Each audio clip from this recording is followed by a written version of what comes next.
Oke, baik. Assalamualaikum warahmatullahi wabarakatuh. Kembali lagi kita melanjutkan perkuliahan uh, hukum bisnis di pertemuan yang berikutnya ini.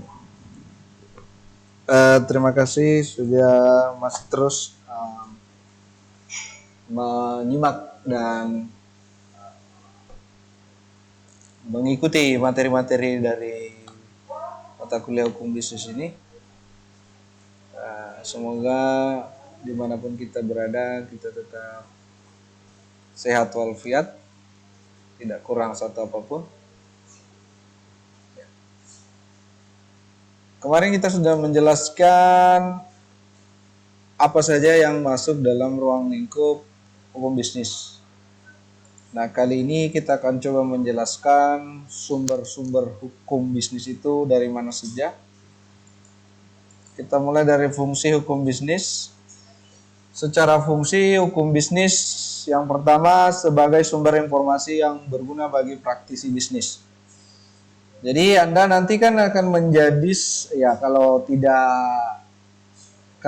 ada halangan, atau misalnya Anda akhirnya nanti terjun di dunia bisnis, atau paling tidak orang yang terlibat dalam proses-proses bisnis, maka fungsi hukum bisnis ini memang menjadi informasi yang berguna bagi Anda nanti, agar Anda bisa ketahui batasan-batasan sampai sejauh mana dalam menjalankan proses bisnis atau bisnis itu sendiri. Nah, kalau Anda tahu batasan-batasannya, larangan-larangan apa yang boleh, apa yang tidak boleh, nah, maka dengan ini bisa membantu perjalanan bisnis teman-teman sekalian. Kemudian yang kedua adalah untuk memahami hak-hak dan kewajiban dalam praktik bisnis. Apa hak kita, apa kewajiban kita. Sebagai contoh bahwa Anda seorang pebisnis, Anda berhak mendapatkan keuntungan dari bisnis itu. Tapi di lain sisi Anda memiliki kewajiban untuk membayarkan pajak yang sudah ditentukan pemerintah dalam peraturan yang diatur dalam hukum bisnis. Sebagai kewajiban warga negara terhadap negaranya. Kemudian yang berikutnya adalah agar terwujud watak perilaku aktivitas di bidang bisnis yang berkeadilan, wajar, sehat, dan dinamis. Jadi tujuan hukum itu sendiri secara hakikat adalah untuk mengatur warga negara agar dapat berbuat sesuai dengan norma dan kaidah-kaidah yang ada di lingkungan di mana dia tinggal.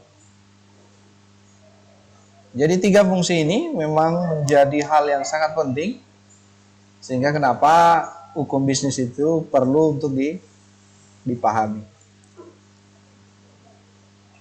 Nah, sumber hukum bisnis itu sendiri, ya kalau misalnya merujuk pada hukum bisnis yang hakikat, yang utama, sumber hukum utama itu ada pada hukum Ketentuan Umum Hukum Dagang atau disingkat sebagai KUHD. Nah, selebihnya diatur dalam hukum lain yang disebut sebagai hukum perdata atau Ketentuan Umum Hukum Perdata. Berikutnya adalah yang ketiga adalah hukum publik, yaitu hukum lain di luar dari hukum dagang yang menyangkut tentang proses-proses bisnis lainnya. Sebagai contoh, salah satu hukum bisnis yang di luar dari Ketentuan Umum Hukum Dagang atau KUHD, salah satunya adalah Omnibus Law yang direncanakan beberapa waktu yang lalu yang menjadi sesuatu kontroversial.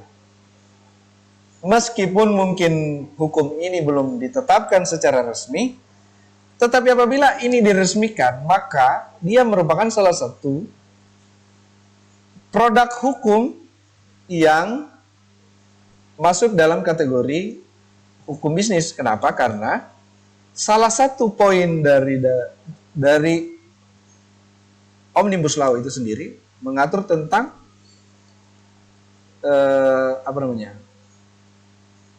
karyawan, tentang bagaimana investor terhadap karyawannya, dan hal-hal lain yang berhubungan dengan bisnis. Nah, itulah mengapa dikatakan bahwa selain ada hukum utama, yaitu hukum dagang, ketentuan umum hukum dagang, itu selain itu ada sumber lain hukum bisnis, yaitu undang-undang atau peraturan yang tertulis di luar dari ketentuan umum hukum dagang, tapi berhubungan dengan proses bisnis atau kegiatan bisnis. Nah, makanya ini ada 4 ya. Yang pertama ada hukum perdata, yang kedua hukum dagang. Sebenarnya harusnya ini hukum dagang yang pertama. Kemudian hukum perdata, hukum publik, peraturan perundang-undangan di luar KUH perdata, KUH pidana, dan KUH dagang. Tapi sumber utamanya sebenarnya ada pada ketentuan umum hukum dagang. Ya, kira-kira seperti itu.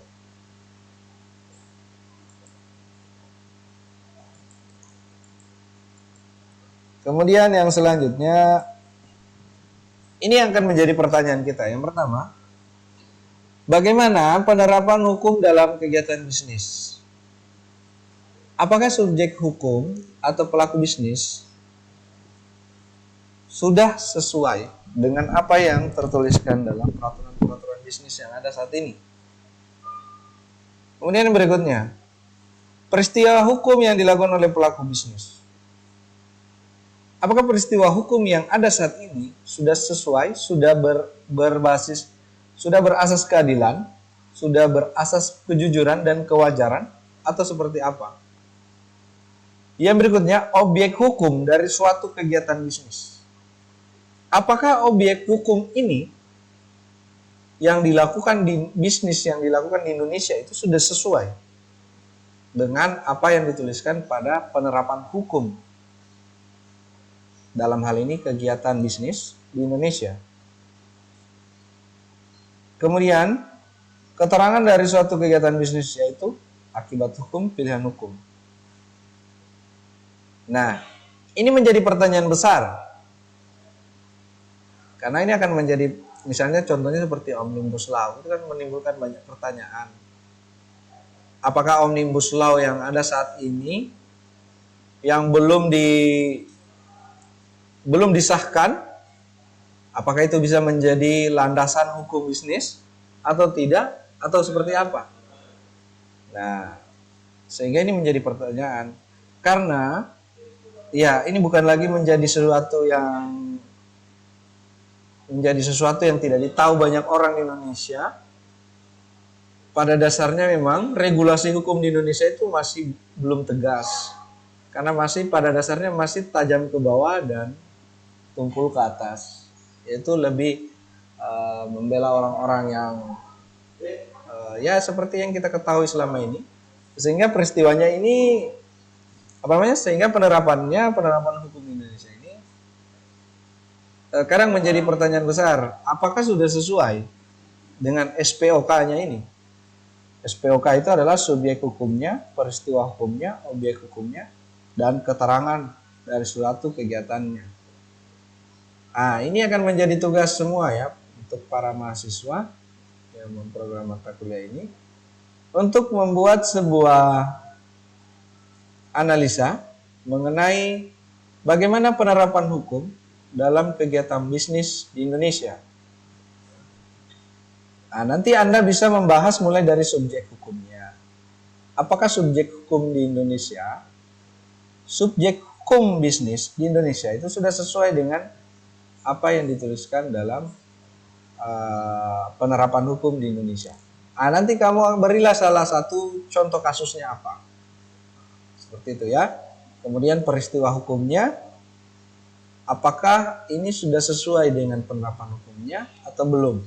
Kalau belum, jelaskan apa jelaskan apa alasan. Nanti kamu buatlah satu contoh kasus. Misalnya. Ceritakan apa yang terjadi dengan peristiwa hukum yang menyangkut dengan pelaku bisnis. Kemudian objek hukum dari suatu kegiatan bisnis. Ini juga kamu analisa, carikan salah satu contoh kasusnya. Silakan tuliskan. Kemudian keterangan dari suatu kegiatan bisnis. Ini berhubungan dengan sebab akibat. Apa sebabnya dia mendapatkan hukuman atau akhirnya dia memilih untuk tidak melanggar hukum itu dan lain sebagainya. Jadi ini akan menjadikan tugas. Silakan Anda buat analisanya. Tuliskan dalam satu poin. Ini minimal 500 kata. Begitupun yang selanjutnya. Jadi setiap poin ini 500 kata, ya, untuk penjelasan analisisnya. Bagaimana penerapan hukumnya di Indonesia. Jadi 1, 2, 3, 4. Setiap satu poin ini 500 kata. Jadi 4 poin berarti 2000 kata. Oke? Cukup sekian untuk pertemuan kali ini. Saya akhiri. Assalamualaikum warahmatullahi wabarakatuh. Jangan lupa dikirimkan nanti tugasnya di Learning Management System kita di Edmodo. Terima kasih.